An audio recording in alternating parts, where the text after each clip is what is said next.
Der Panzerbau als Kunst, eine schreckliche, aber lebensnotwendige Kunst, besonders zu Zeiten des Krieges. Für den Bau der Superwaffen werden die besten Ressourcen verwendet, von Konstrukteuren und Erfindern bis zu Materialien und Herstellungsprozessen.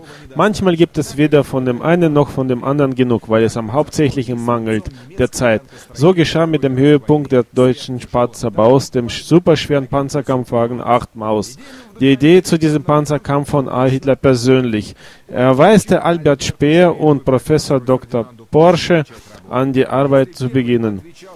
Der erste war verantwortlich für die Projektrealisierung und der zweite für die technische Projektierung. Viele der heutigen Hersteller nahmen teil an der Entwicklung. Außer Porsche waren es Siemens und Bosch und andere.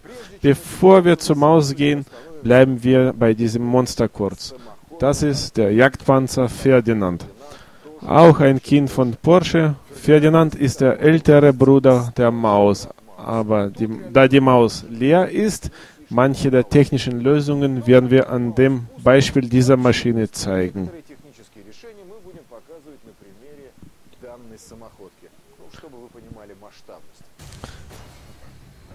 Der Hauptbesonderheit war, dass der Motor einen Generator antrieb und der so erzeugte Strom 2 Elektromotoren antrieb und so der Panzer vorwärts kam. Aber eins nach dem anderen, zuerst die Maus. Die Entwicklung begann 1942 und mit dem wechselnden Erfolg bis 1944. Als zwei Panzer erschaffen wurden, Prototyp 205.1 und etwas später 205.2. So, wir haben einen von zwei Panzern von uns. Ja, buchstäblich einen aus zwei, beide in einem. Beim Rückzug jagten die Deutschen einen Panzer in die Luft, den 205.2, und einen Panzer 205.1 haben einfach liegen lassen. Unsere Spezialisten bauten aus den zwei Panzer einen und brachten diesen nach UdSSR. Sie erforschten ihn hier in Kubinka. Dabei gingen dermaßen zielstrebig vor, dass vom Panzer nur eine Hülle übrig blieb. Aber das, was blieb, flößt auch Respekt ein. Das Feld kann man sich dazu fantasieren. Zum Glück gibt es ein gutes Beispiel in Form des Ferdinands gleich hier. Der untere Teil des Panzers blieb vom ersten Prototypen praktisch komplett erhalten. Der Turm blieb vom zweiten Panzer und hat an der Explosion gelitten. Die Panzerung ist beeindruckend, wie auch der Panzer selbst. Der Hitler wollte eine fahrende Festung und diese hatte er gekriegt.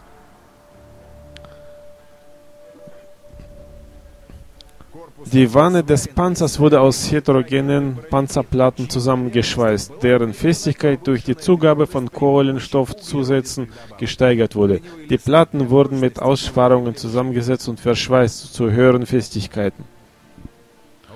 Front- und Heckplatten haben eine Dicke zwischen 160 bis 200 mm. Die Ketten sind durch 105 mm Schottungen geschützt, frontal und seitlich.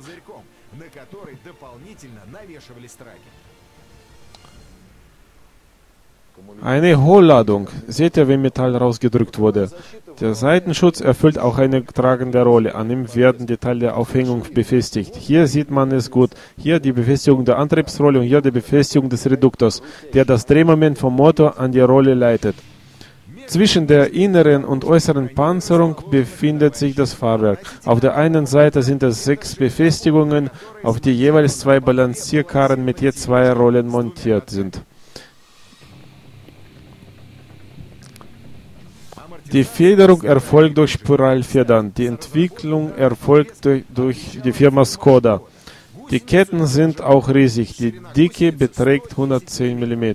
Die Masse der einzelnen Träger beträgt 127 Kilogramm. Die Gesamtmasse der Ketten beträgt 14.302 Kilogramm. Wie komme ich darauf? Zeig dein Einfallsreichtum.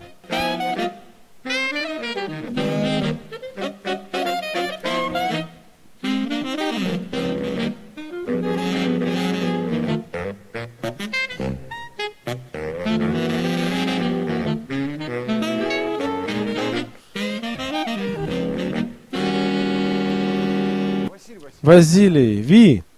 Am Heck ist eine Leiter. Ohne die Leiter ist es unmöglich, auf den Panzer zu kommen, da bei einer Länge von 9030 mm, Breite 3670 mm und 3660 Meter Höhe.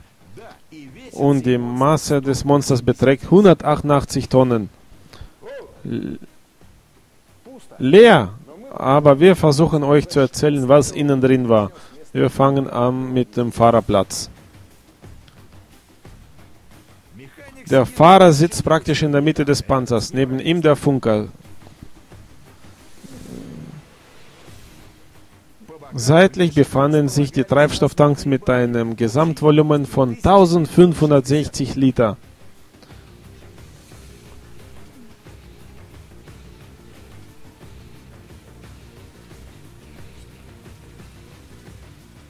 Die Sicht nach vorne erfolgt nur über Sichtgeräte. Sogar wenn man den Panzer voll komplettiert, bleibt die Maus bei einer komfortabelsten Panzer vom Innenraum her. Laut der Erinnerung war die Maus nicht schwerer zu steuern wie ein gewöhnlicher Panzer. Der Fahrer und der Funker hatten eine sehr gute Fluchtlücke.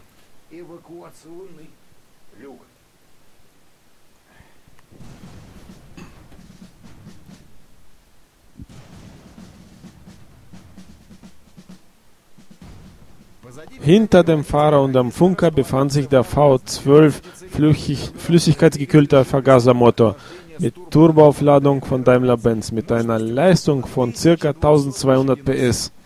Seitlich in den Nischen befand sich das Kühlungssystem des Motors, danach Akkus und Munitionslager, danach lag der Generator der Firma Siemens.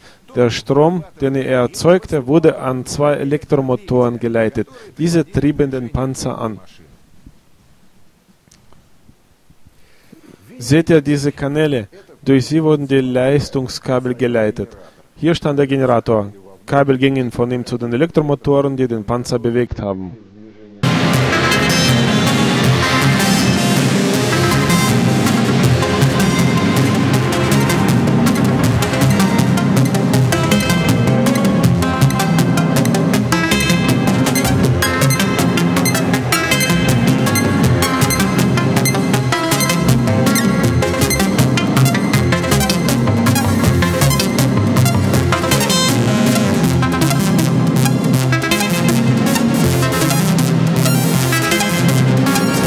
Glocke, was? Na, nicht ganz. Die Kanone ist hier, sogar zwei. Die Hauptkanone mit 128 mm KWK 44 L55 mit getrennter Ladung. Da hinten in der Nische und unten war das Munitionslager, 61 Granaten.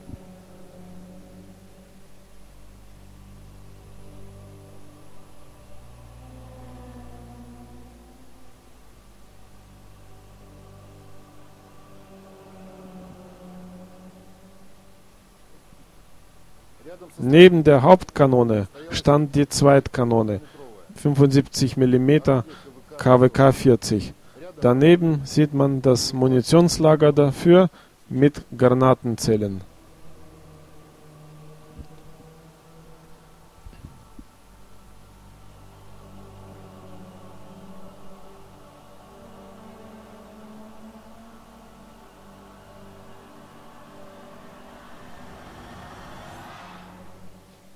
Hier stand das koaxiale MG.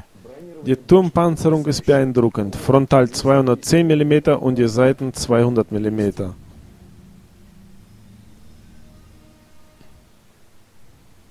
Der Turm hatte anfänglich einen mit ihr verbundenen Boden, der sich mit ihr drehte. Das Drehmechanismus war elektrisch und mit den Möglichkeiten des Handantriebs. Im Turm war Platz für die Richtschützen, zwei Ladeschützen und den Kommandanten.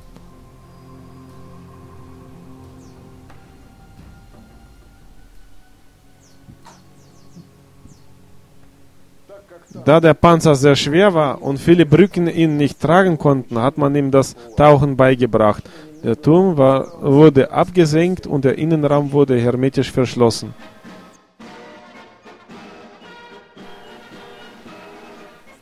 Dabei war das Antriebsprinzip einfach genial. Eine zweite Maschine wurde vom Ufer hat ihre Energie an den Panzer im Wasser geleitet, der mit dieser Energie nur mit den Elektromotoren sich über den Fußboden vorwärts bewegte.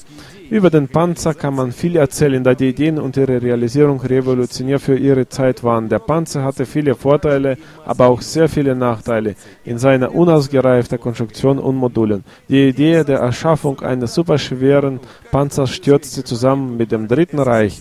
Nach UdSSR kam die Maus als eine Trophäe. Man hat versucht, sie bei der Verteidigung Berlins einzusetzen, aber es ist nichts von einem Kampfeinsatz bekannt. Wir haben einen Bausatz zum selber Bauen erhalten. Wo derzeit die Aggregate des Panzers sind, ist nicht bekannt.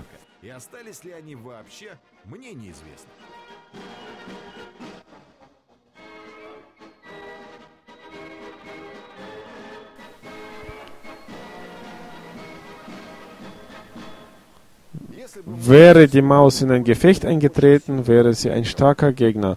Aus seiner Entfernung von 3,5 Kilometer frontal konnte sie locker einen Churchill Sherman Cromwell T-34-85 und IS-2 penetrieren.